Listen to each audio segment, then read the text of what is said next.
Okay, I got Chuck back out here, and as you can see, he's wound up. He just got done chewing my feet up pretty good again. Just like in this video from yesterday, he just nipped my arm really good. Now, he already smells the food on me, so I'm gonna show you. Yeah, he's a handful, but I don't care. I like to drive on him. It's what we breed for. Snap my thumb pretty good there. So, to answer the question, how do I get my puppy to stop biting? I shared that post out quite a few places. He knows what's coming because I worked with him for about 5-10 minutes yesterday, and he is this smart already. He already knows to sit to get the food, and I thought we dropped that, but I guess not. And I'm probably going to be, yep, right there, probably going to be bloody arms, bloody hands. He got me pretty good yesterday, but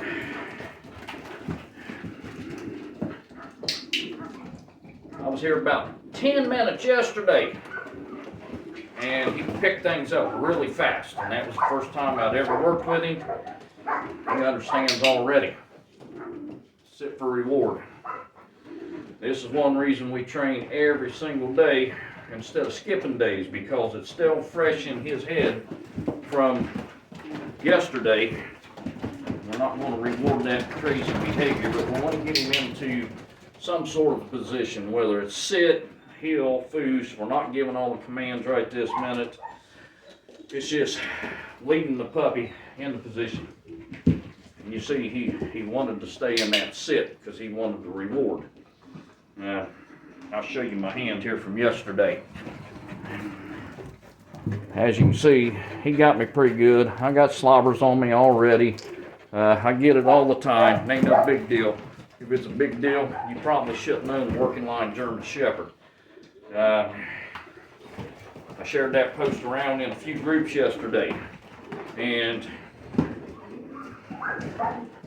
you know, a few people realized it's a joke. It's kind of was cracking on all the people that give all the crazy advice all the time when people asked how they get their puppy to stop biting. And of course, there were some people that just had to give me advice. They had to tell me how to get him to stop biting on me so bad. You see, he's focused on me already. I ain't even got to look at him to see that, because I can see it in my camera, my phone right here, where I've got it stuck to the wall. He's calmed down that quick. Just a matter of working with him. Now, I'm going to tell you the things that I see. People comment when somebody says, how do I get my puppy to stop biting me? I see things like people telling them to put the finger or thumb in the, press on the tongue, press on the roof of the mouth, spray them in the face with a spray bottle. I had one woman, and hopefully she's watching this once I get it posted, that actually said, put vinegar in a spray bottle and spray them in the face. Well, all I got to say is, you're a fucking idiot. Flat out, plain and simple, you're a fucking idiot. Spraying your puppy in the face with vinegar. Vinegar is an acid. It burns the fuck out of their nose. It burns the fuck out of their eyes. You should not even own a puppy. As far as the rest of the people that think that they need to hurt their puppy or dominate their puppy to get it to behave, well, y'all need to learn a few things. First off, stop listening to every crazy pet owner on Facebook. Start talking to some real trainers. See, he's calming down already. Yeah, he still gets wound up. He's got a good drive to him.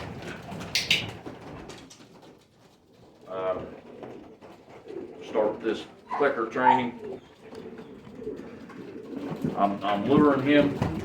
I'm luring him into a few positions here because, let's see if we can get him swinging his butt some or something. This is this early imprinting. I actually should have started with him a month ago, month and a half ago. He is 3.5 months old. As usual, I had a lot of things going on. Same as everybody else, we always got an excuse for not training. One of mine was, sorry buddy, you're on the wrong side. Come on, you need to learn to go on the left side. Because this is where the proper heel position is. It isn't on the right. When I'm working with people's pets that's going to walk their dog on the right, I do try to teach the dog on the right, but it's really hard for me to switch to the right hand side or using English words other than you know, plots, sits, foos, here.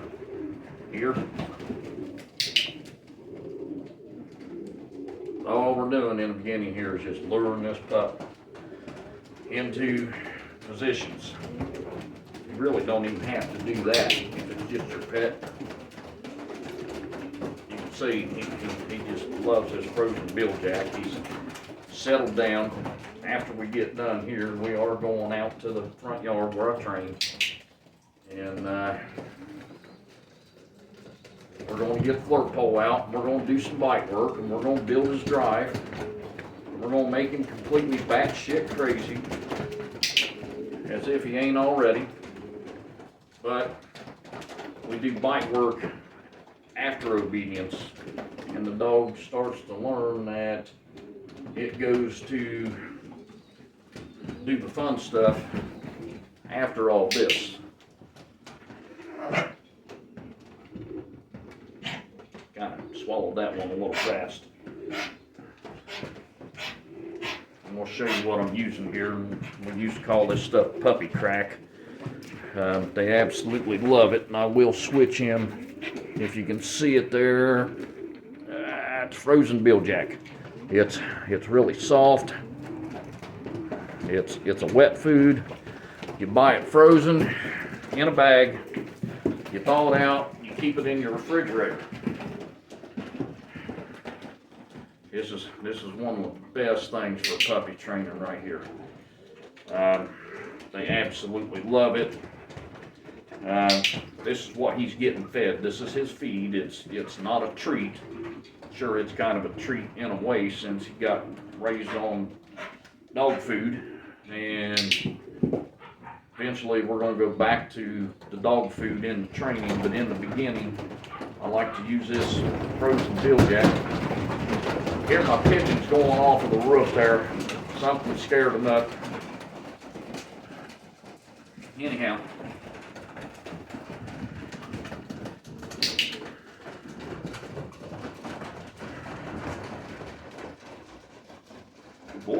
good boy, Chuck. Here.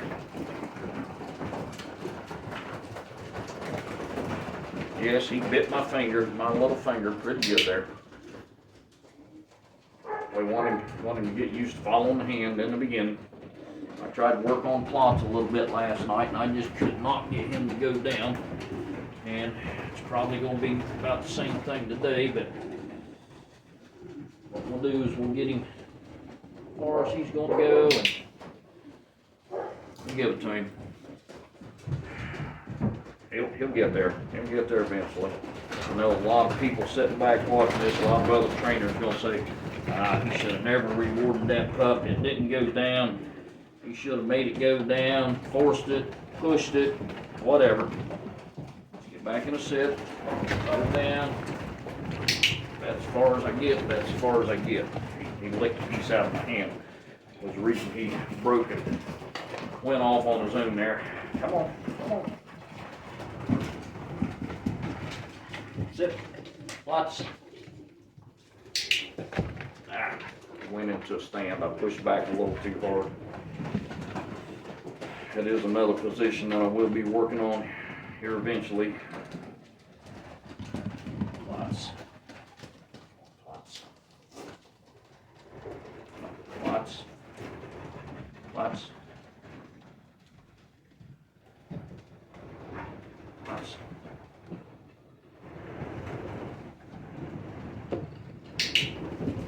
He stood back up on me. Oh well, we'll get him there. It just takes a little time working with them and patience. You see these people that put a leash and collar on their puppy, want to pull it into position.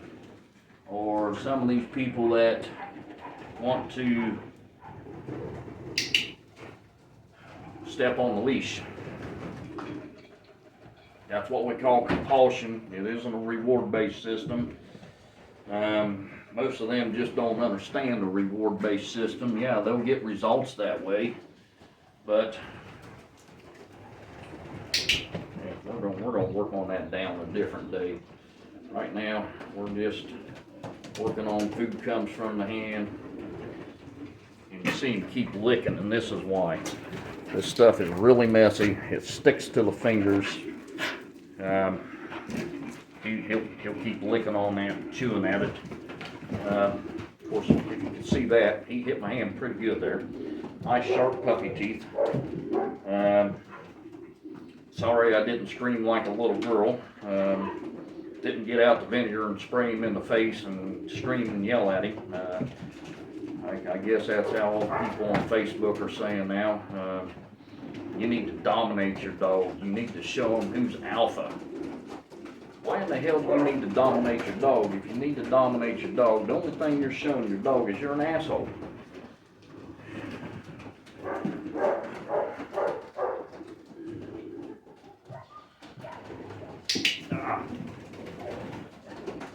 I mean, eventually if you're going to compete, want really strong, fast obedience. I don't know if you can see that again. He lunged at my hand a bit again. And I'll take that. It's pretty close to it down. It's not down yet, but we're getting there. You know,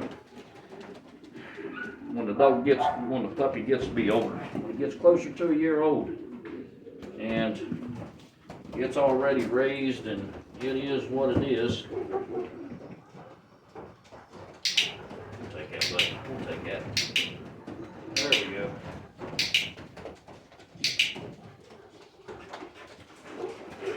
When it gets raised up. Anyhow, the puppy is what it's going to be. The dog is what it's going to be. You haven't damaged its temperament from corrections and things. You can start with slight corrections then. But if you think you need to push your puppy into a sit position, push it into a down position to teach it down, yank on its leash because it's pulling, or squeeze its muzzle, or this bullshit of what would the mother do, grab it by its neck and shake it. Told you, we got it. There's the down. Just take a little time and patience. And I didn't even have to push him down. Chuck. And we must drop a couple pieces. Let's see if we can get that again. We'll let him wander around. He'll come back. It's okay. He doesn't have to stay right here engaged with me all the time like that. We gotta, by God, there we got it. That's the reason for the training room here. This keeps him contained. He can't wander off too far. There's nothing in here to get his attention, keep his attention off of me. Yeah, I do still have a couple boxes stacked over here in the corner.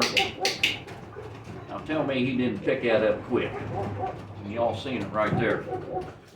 He didn't have a clue about that down before. But I still got a couple of totes over here. One of them, I'm sure, still has a little bit of gunpowder in it. And the reason it's got gunpowder in it was back when I was doing explosives odor detection dogs. Black powder's cheap. It's doesn't cost as much as a lot of the other imprinting odors. There's no reason to buy a really expensive imprinting odor to teach a dog beginning on explosives on detection when you can go buy a little bit of black powder a lot cheaper.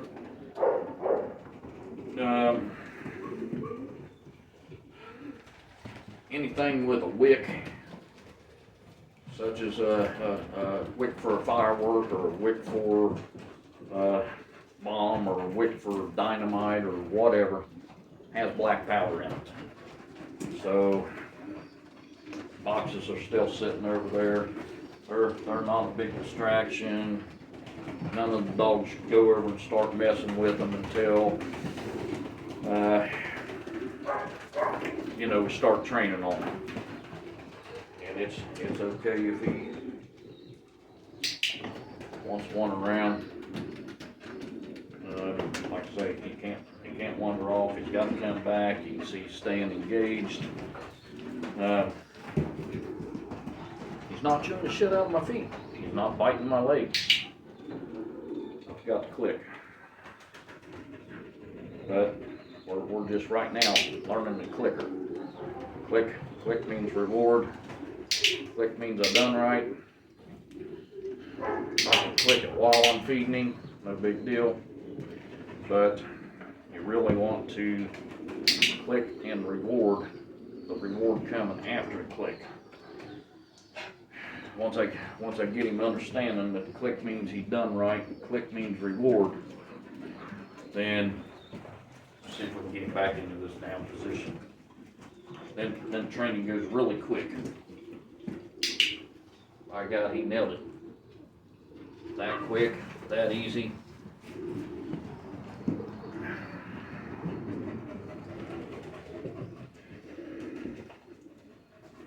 Now I'm showing you guys this, and I'm going to tell you this is all really super easy stuff. Training dogs is easy.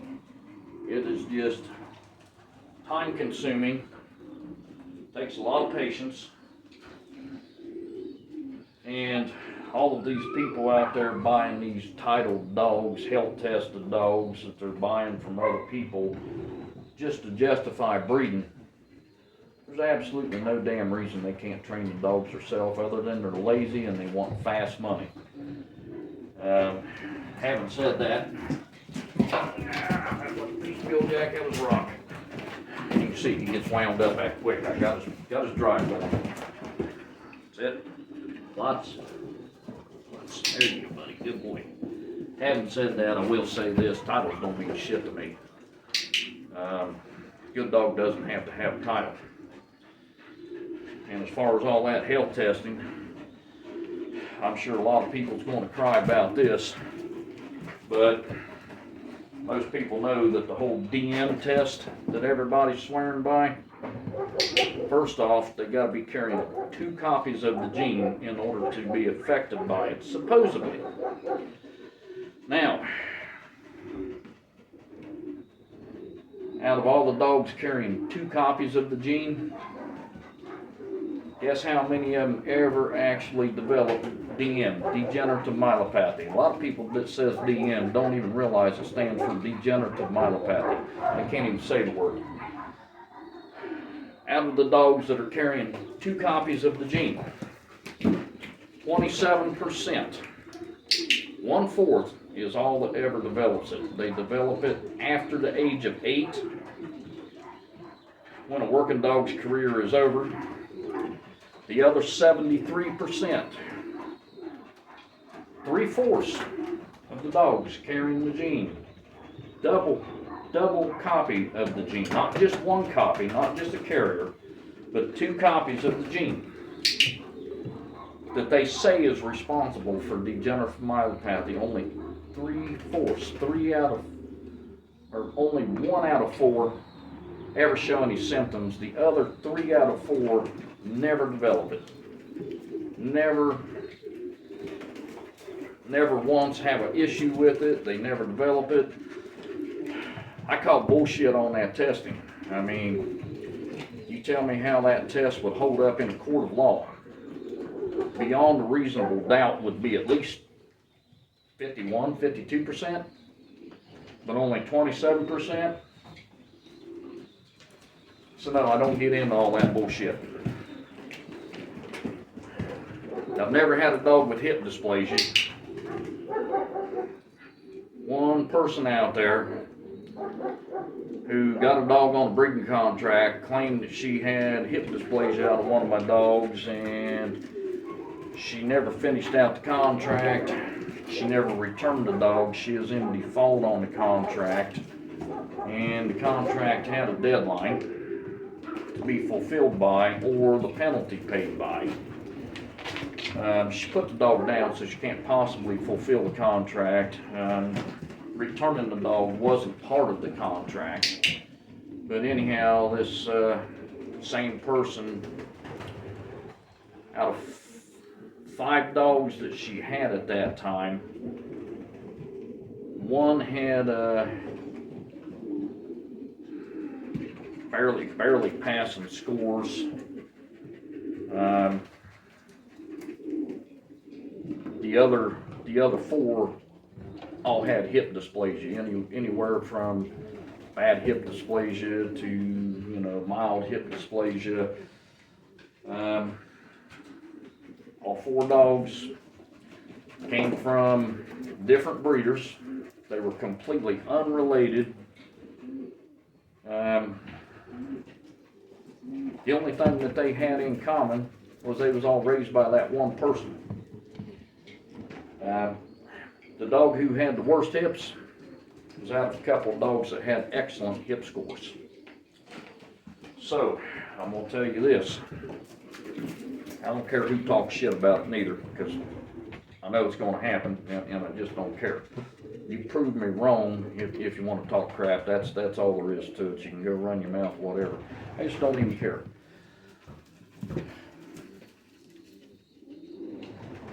If one person is raising 5 dogs, and the only one that didn't have hip dysplasia was borderline, and none of them was related, you tell me how that's genetic. It ain't genetic at all. That's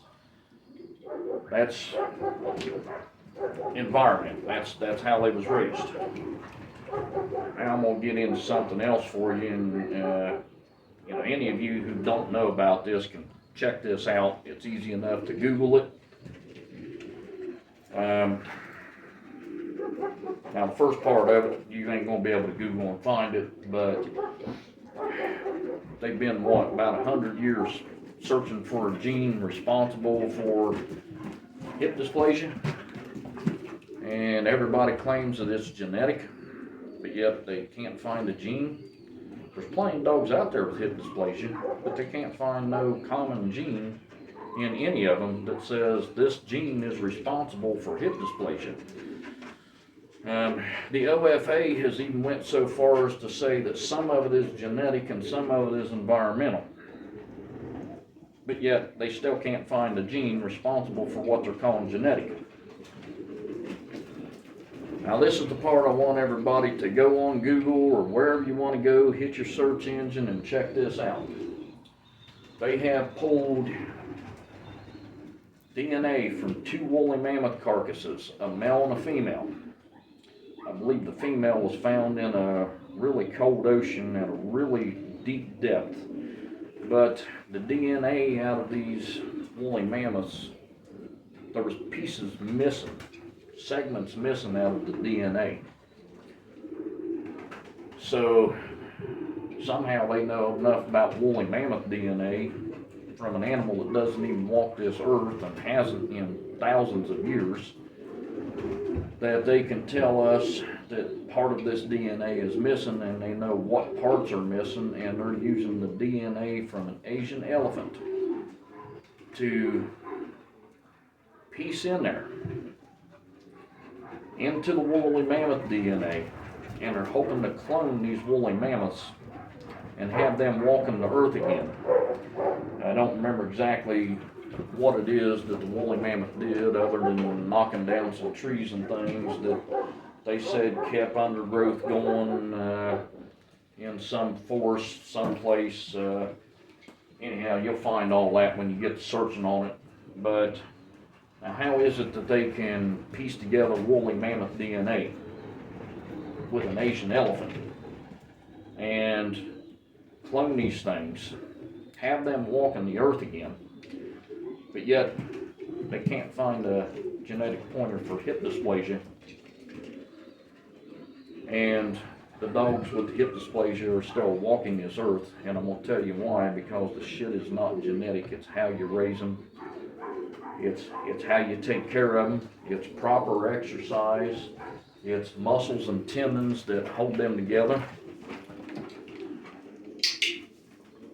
That all puppies are born with perfect hips. If it was genetic, then they would be born with hip dysplasia. So that right there tells you it happens during their development. And during their development, if they are overweight, if they're too fat, then obviously they have weak muscles, weak tendons, and it's putting too much pressure on the joints. Causes hip dysplasia. Dogs that are underweight, malnourished. Obviously, if they're malnourished, then they don't have strong muscles, strong tendons that holds the hips together. Because they're malnourished, they can't possibly have strong muscles and strong tendons if they're underfed, full of worms, malnourished. People tell you don't let your puppy jump. Say letting your puppy jump or going up and down stairs causes hip dysplasia, causes it to wear the hips out. Yeah, I'm going to tell you what, letting your puppy run and jump builds strong muscles, strong bones, strong joints, strong muscles, strong tendons, which holds those joints together, and you end up with a puppy, a full-grown dog that has better hips than if you kept it crated up or in a kennel, and it just isn't out running, and it's got weak muscles, weak tendons. And obviously he's done training, he's sniffing stuff, checking stuff out. I was busy talking and I wanted to finish my point there. Come on, Chuck. This is the last one I think I've got in my bag anyhow, buddy.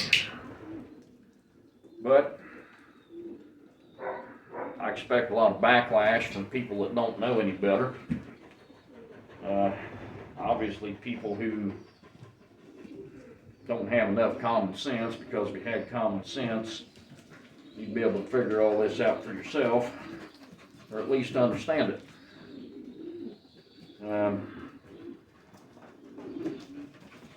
So anyhow, I'm guessing they're going to find Bigfoot before they ever find the gene responsible for hip dysplasia, any genetic pointer or anything. And Bigfoot really existed, where in the hell are all the bones, the skeletons, the skulls? Why hasn't somebody found one yet?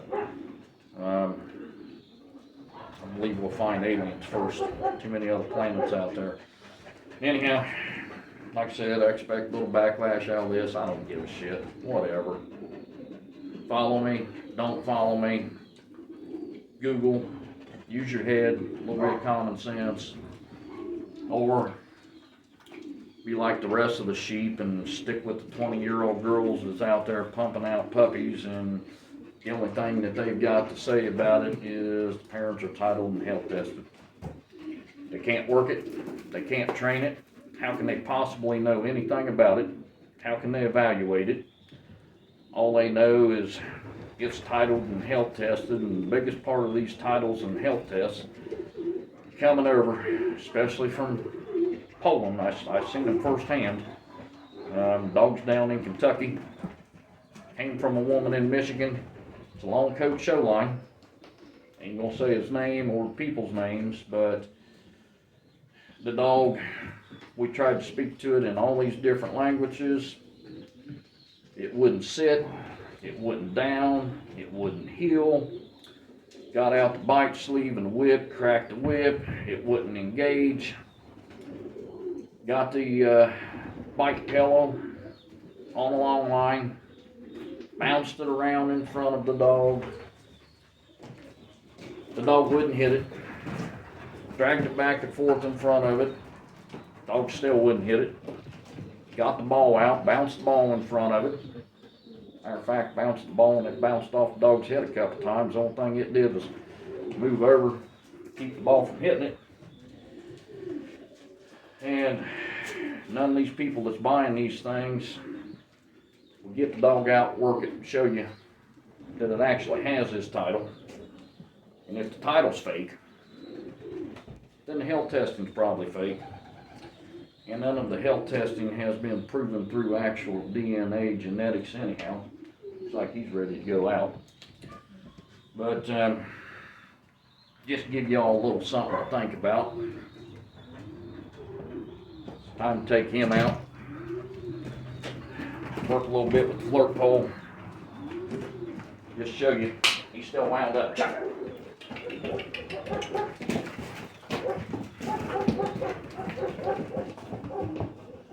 He's still got plenty of bite in him, jump in him, everything else.